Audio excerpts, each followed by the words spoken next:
Sugatan naman ang isang 69 years old na gwardya matapos pagsasaksakin ng hindi pa nakikilalang lalaki sa Panganiban Street Centro East Santiago City. Sa nakuang impormasyon ng Bombo Radyo Kawayan sa Police Station 1, naganap ang insidente dakong alas 7:30 ng gabi ng kararating pa lamang ng biktima sa kanyang itinalagang duty post nang bigla itong lapitan at walang habas na pinagsasaksak ng suspect na wala umanong malinaw na motibo. Nagtamo ang biktima ng matitinding sugat sa ibabang bahagi ng likod, dibdib at kaliwang kamay na nangangailangan ng agarang medikal na atensyon. Ayon pa sa pulisya, bandang alas 8 na ng gabi na may parating sa kanila ang insidente sa pamamagitan ng tawag mula sa isang concerned citizen na agad naman nilang tinugunan.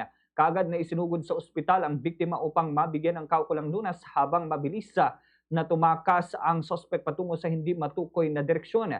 Na-recover sa pinangyarihan ng krimen ang isang kutsilyo na pinaniniwala ang ginamit sa karumal-dumal na pananaksak. Sa kasalukuyan, nagpapatuloy ang masinsinang investigasyon at manhunt operation ng pulisya upang matukoy ang pagkakakilanlan at agad na madakip ang nasabing suspect.